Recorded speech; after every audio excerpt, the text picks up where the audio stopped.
Today I'm going to be making a homemade peanut butter pie. What I'm going to be doing first, I'm going to be adding the peanut butter and the cream cheese together.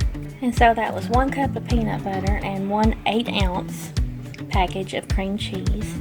Next I'm going to be adding in 1 1/4 cup of powdered sugar. I've got the powdered sugar incorporated with the 1 cup of peanut butter and the 1 package of cream cheese.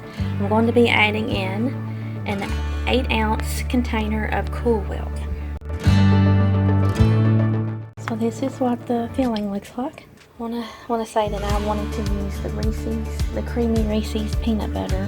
So now I'm going to add it to the pie crust and then put it in the refrigerator and let it chill overnight until we can have it for dessert at our Thanksgiving dinner tomorrow.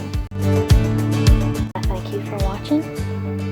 If you haven't subscribed to us, please hit that subscribe button and click the bell for notifications of our next uploads to come.